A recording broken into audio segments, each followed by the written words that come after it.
Facebook and YouTube. This is an update on my internet activity, specifically my Facebook and my YouTube. I'll talk about Facebook first. I began Facebook over a year ago, but that was all I did was beginning. Next thing I knew, a few relatives had found me and I received notices that they wanted to connect with me. So when I finally got myself back onto Facebook, I was able to figure out how to complete the connection with these relatives, meaning them and I are official Facebook friends now. Then some more friends found me and I have connected with them as well. Then, not long ago, I happened to look up in the corner of my Facebook and I saw a notice which read, "You have 10 friends waiting to be confirmed." And I didn't even know how long that notice had been there. It could have been there for weeks. So I said that to say I'm still learning my way around Facebook. I figured if I needed to confirm a friend, I would have expected something to open up in big bold letters saying, "Friends waiting to be confirmed." After confirming those 10 friends waiting, my friend count is now up to 25. But each one of those 25 people are people who have found me on Facebook. I didn't find any of them. So one of these days, one of you Facebook gurus watching this is going to have to show me the best way to find Facebook friends. The other day I was talking to someone I know on the phone. And I asked her, "Are you on Facebook?" She said, "Yes, I am."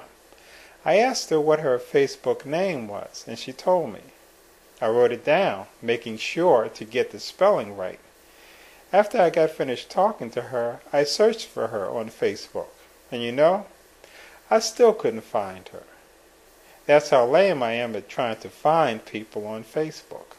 She said, "Yes, I'm on Facebook, and here's my Facebook name." And I still couldn't find her. Then another thing I noticed was a message waiting for me in my Facebook inbox. I didn't even realize I had a Facebook inbox. It was a message from my niece, Kiki.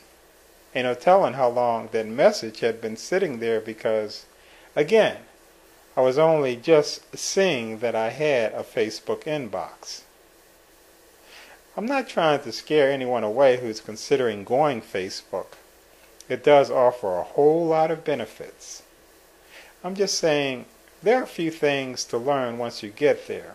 Also, it might help if you're really tight with a Facebooker. That way, you won't have to try and learn it on your own, like me. On YouTube, a couple of weeks ago, I got my YouTube channel up and running.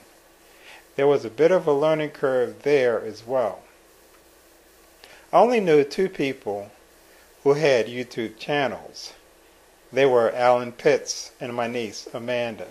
Again, I didn't have anyone sitting with me and I had to figure out that channel business on my own. I'm doing the same exact videos I've uploaded to Facebook on my YouTube channel as well. Only with YouTube, I'm planning on including some miscellaneous videos I've done as well. Since YouTube offers a different kind of audience, I figured that would be a better place for those miscellaneous videos.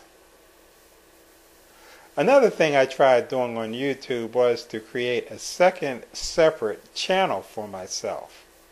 I finally figured it out, but boy was that tough.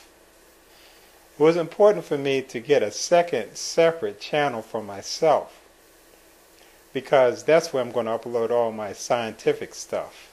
You know, mathematics, engineering, stuff like that. On my regular YouTube and my Facebook, I'm free to talk about anything and everything. On my scientific channel, that's a whole different ball game. I'll be speaking on very specific topics and trying to network with other engineers. I also plan to showcase my animation techniques on my scientific channel as well. I'll give that channel address to anyone who wants it. Just don't ask me for it anytime soon, because I haven't uploaded anything on it as of yet. You have to give me some time to get started on that. So, that is where I am on Facebook and YouTube.